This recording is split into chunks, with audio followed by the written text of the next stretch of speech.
Hey, this is Dave Bazuki, CEO, founder of Roblox, and I'm here with Ernie Kline. Hey, Ernie.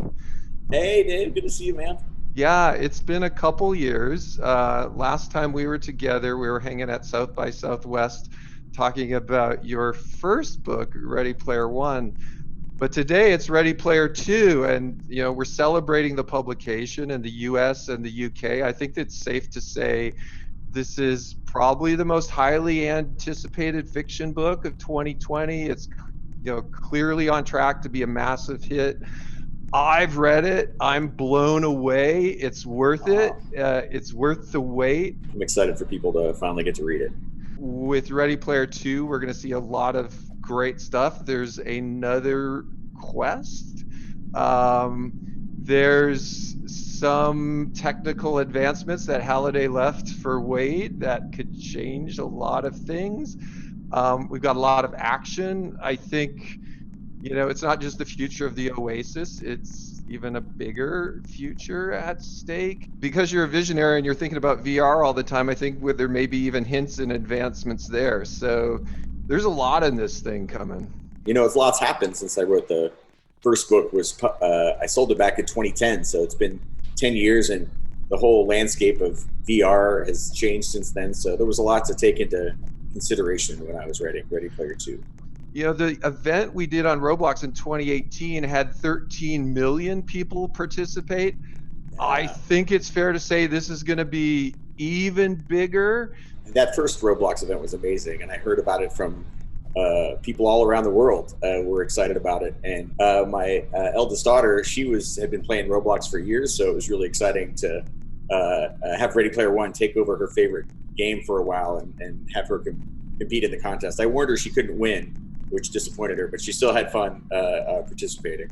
Yeah, I think when we talked at South by Southwest, you hinted a little about your daughter. I'm flattered to hear she's hanging on Roblox in the midst of all that's going on right now. So thank you for sharing that with us. It's been a huge boon for, I think, kids everywhere, just because it's like the Oasis. It's the closest thing to the Oasis that kids have right now. And just being able to jump in to Roblox whenever they get bored and be with their friends and spend time together in a virtual space has been really therapeutic. So you guys are doing good work.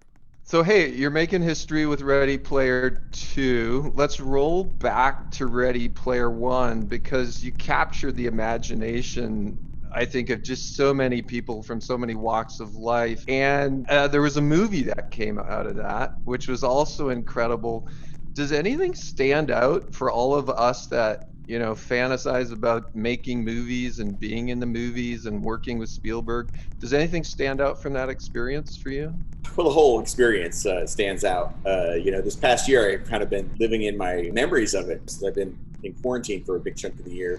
I've spent a lot of time thinking about what a great year 2018 was and how it just exceeded all my expectations. Really what you imagine making a movie with Steven Spielberg is it's really like that. It's like a dream come true. And I got to see so many things that were in my book, brought to life, including the stacks, like this idea of stacked trailers that I built in my imagination ended up getting built for real. So that stands out to me. I remember driving towards Leavesden Studio in London and seeing the stacks on the skyline for real, and engineers had built this thing that I had just imagined. When you have this in your imagination and then all of a sudden you see it in the movie in real life, how does that feel? Was it at the point of your imagination, beyond your imagination? Like, how do the two line up there? Well, in my imagination, I don't drill down into all the minute details the way that they do when they make a movie. You have to dress the sets and imagine everything. So I could walk up into any one of these stacks of trailers and go into any trailer, and the whole trailer, looked like somebody lived there.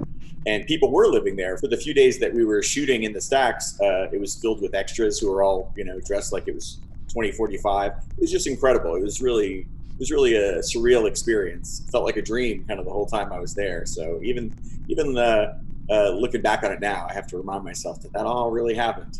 I know from last time we talked, you're a big Spielberg fan. And if we move out of science fiction into non-science fiction movies, he's got a huge collection there as well. Is there anything that like pops out to you like an old favorite of yours? Out of his non-science fiction films, I would say Jaws is probably my all-time. That movie, I remember seeing it and being scared in the movie theater with my parents. Yeah, Uh, everyone was. Yeah. was there anything in that movie that you thought like stuck out to you? Favorite line? Anything from it? You're gonna need a bigger boat is the Yeah. line that I always quote all the time. Whenever the tools at hand are not sufficient, that's the quote that I always draw upon. Now that we're getting into Ready Player 2, in a way, you've kind of contributed a bit to the advancement of VR. And is there any way you can think about how you've seen this pan out in almost real life? For us, in the midst of COVID, like I mentioned, we've seen the virtual birthday parties, people trying to connect, younger people trying to figure out how to, work at a distance even. Have you seen any of this come true in your life? Well, yeah, I mean, everything happens. Even the news anchors, and every host of late night television. Everybody's having to do everything from home, virtually, through the internet, including my daughter, who's going to school online, and then also in the evenings she'll hang out with her friends in Roblox, and spend time in a virtual space there. Which reminds me, she wanted me to ask you if you could get her a unicorn. I You think there's do? probably like hundreds of different types of unicorns, and now Oh, that well. we've opened up the UGC store on Roblox, there are probably people making unicorns, which Oh, right on. so absolutely like All right. high five to that. A lot of people now are talking about the metaverse, and we've also seen people starting to chat not just about how we work or how we learn, but how we consume entertainment, how we work together. Ultimately, I think the vision of Ready Player One and Ready Player Two, and thinking about this vision of the metaverse, is all these things we do in real life, we can start to imagine, doing in the metaverse. Have you seen any other pandemic related things going on related to that, or any other metaverse related advancements since you wrote Ready Player One? Yeah, a bunch. So much of what I was just imagining in Ready Player One has since come about. Like the Oculus Quest, I got a Oculus Quest, my Oculus Quest here, that I use to hang out in big screen with my friends. There's a VR app called Big Screen where you can hang out in a virtual cinema, and with up to like 12 of your friends, and all watch a movie together. And afterwards, when you hung out in a virtual space, you really feel like you spent time together. It's really amazing. Yeah, so we did, like the One World Together concert inside of Roblox, and there was this really interesting thing of walking around with friends, then looking up at the screen. I found myself going from the in 3D screen to full screen mode back and forth, and I really like looking over to my friend next to me and like watching it together. I caught a little of that energy, which I think is what we're all hopeful that the metaverse can kind of bring. So I'm looking behind you at your vehicles. I actually have two DeLoreans hidden back here. But, so this is my garage where I come for inspiration. When I was just out of high school, I had a 1969 Pontiac Firebird, 400 cubic Oh, inch V8, 4 speed. I know DeLorean is like super favorite for you. Do you use the DeLorean? Like how often do you drive it? I like to take this car out every night, between usually like 8 and 10 o'clock, and listen to 80s music, and just like recharge my creative batteries. And whenever I take it out, it always makes people happy. When they're seeing the car. Usually somebody's seeing the DeLorean for the first time, and they've never seen a time machine in person. So it's like a traveling happiness mobile. One thing I'm curious about, those DeLoreans, are they stock, or have you had to like modify the engine or anything to keep them going? Yeah, they're all like 35 years old. They made all the DeLoreans between 81 and 82, so they're all about 40, almost 40 years old now, and they do require a lot of work to keep them running. And then plus adding all they obviously don't come with all the flux capacitor and wormhole emitter and all the Back to the Future gear. That's all has to be kind of scavenged and cobbled together. So I've been making it more screen accurate over the years. There's always more tweaks I can do to make it cooler. So it's like a hobby, having a car like an old car like this, antique, is you know it's a fun hobby to have. And I think in a sense, I think those are stainless, aren't they? Like, Oh isn't yeah, the they never rust. isn't Yeah, that they like the never. Cybertruck 4 years earlier or I know. something? Yeah, yeah. It's the Cybertruck definitely looks like it took some inspiration from the DeLorean. For a car that came out 40 years ago, it's still the most Yeah. futuristic looking car there is. It looks like a spaceship. Hey, so I know with Ready Player One and now with the release of Ready Player Two, your life's probably gone through a lot of change. Mine has too. There was this time before in the early days of Roblox, it was Eric and me, like two of us just working on this thing, and then Matt and John joined us. And that was very different for me. That was going in, writing code every day, quiet office. My life's completely different now, and now we have hundreds and hundreds of great people that all work together. How about you? Like, has your life changed? My life has changed drastically. Since when I was writing Ready Player One, I was working a tech support job. I was interested in technology, but I always wanted to be a writer. But I also was interested in computers, and working tech support was a way to kind of work in a facet of what I was interested in. But it was a grueling job where I was on the phone, for 10 hours a day and helping people with their computers. And it wasn't a job that I enjoyed, but because I worked that job, a lot of elements of what I was learning about technology and helping people use computers, and also the job of being a tech support rep, that all worked its way into my novel, into Ready Player One. The way the main character works tech support in the Oasis for a while, and so that was something from my life that ended up informing the story. So even though I didn't enjoy that job at the time, and wished I was working somewhere else, now I'm grateful that I had that job and that experience, because it worked its way into my story. It's like when I was a kid, we lived in a trailer park for a while, which was not fun. And my room was actually the tiny laundry room of the trailer, and it was just for a little while. But that was something that I put into Ready Player One. Wade Yeah. sleeping in the laundry room of his trailer, Yep. and the stacks and all of that came from this experience in my real life, and then I saw it depicted in a Steven Spielberg movie. So that's something I always like to tell aspiring writers about. Is sometimes you're doing a job in your life, or you're living somewhere that you're not happy with, but later on that could help inspire you to write the story that could change your life. So you should kind of embrace those experiences, whatever is going on in your life, and try to put that into your work.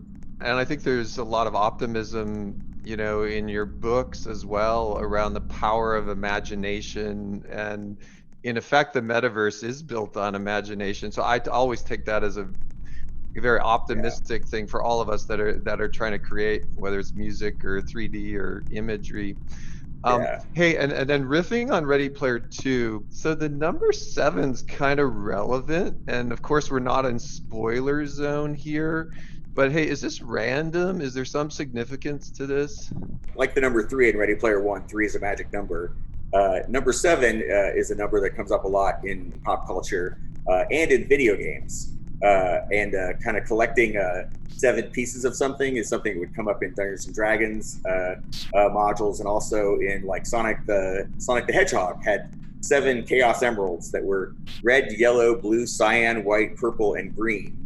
And once you collected all of them, that's what you had to do to, I think, defeat Dr. Eggman and win the challenge. But there are a lot of quests that involve the number seven, and some songs that involve the number seven.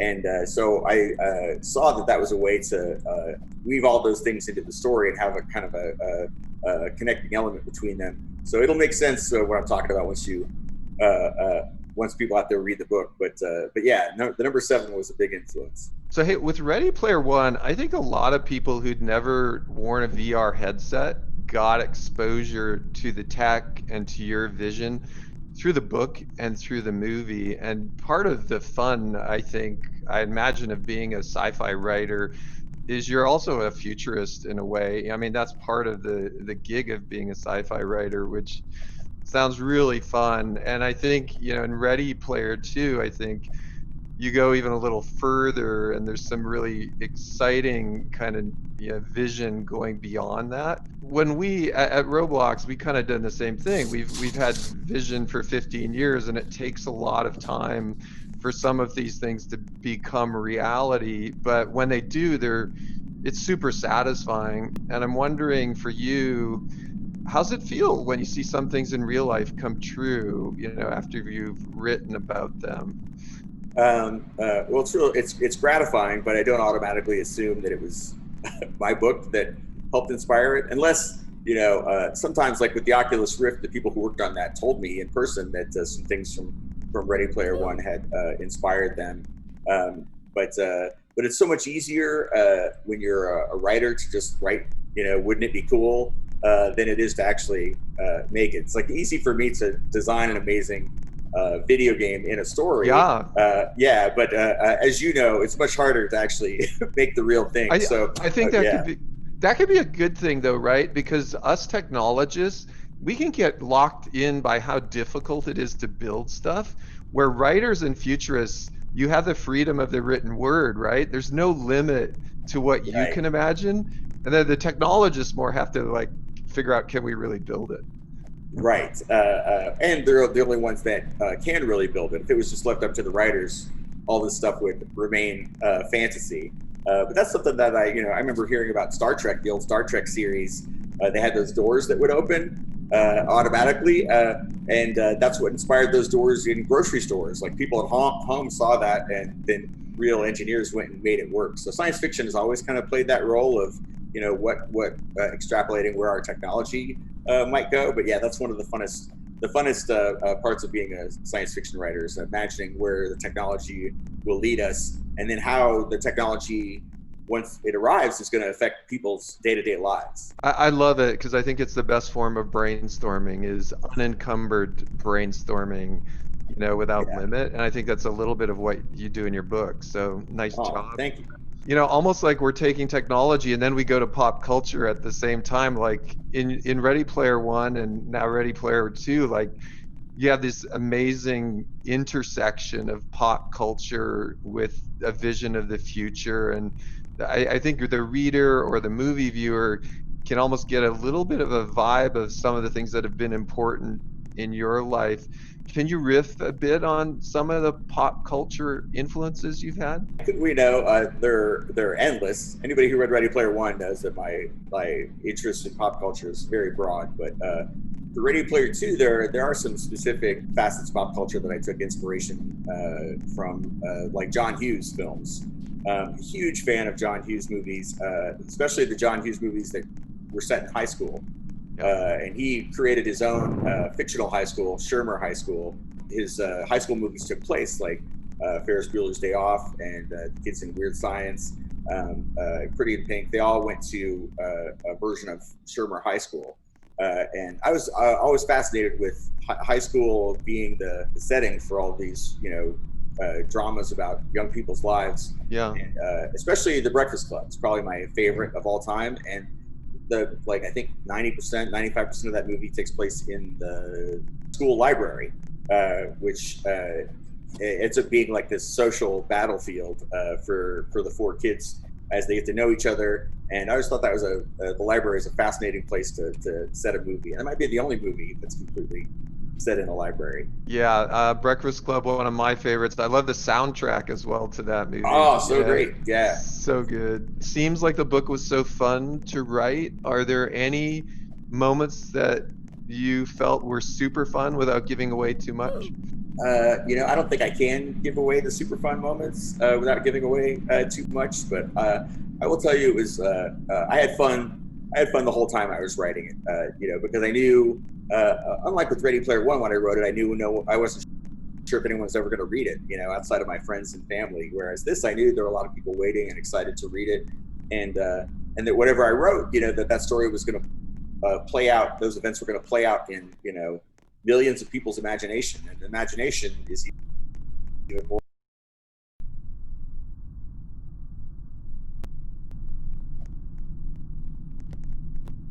play out. Those events were going to play out in millions of people's imagination, and imagination is even more powerful than computers or the movie platform, like the human imagination, still you can't beat that. So I had a lot of fun thinking about elements in the story that would set people's imagination alight, hopefully. So that's what I did my best. I'm really hoping people enjoy it. Well, I have a motion I make at Roblox, which is out of the park. So Yeah.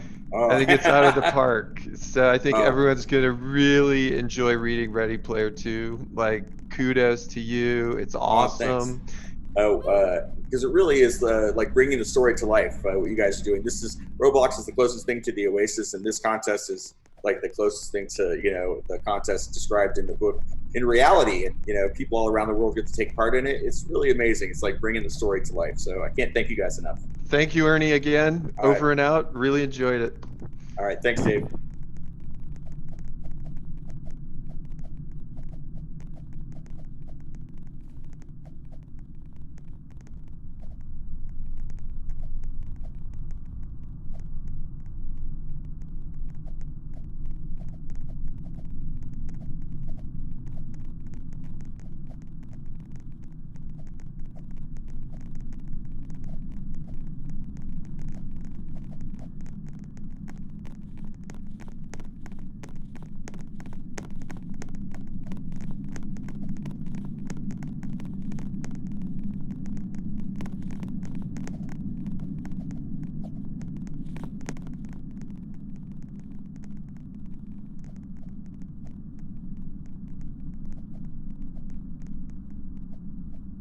Hey, this is Dave Bazuki, CEO, founder of Roblox, and I'm here with Ernie Kline. Hey, Ernie.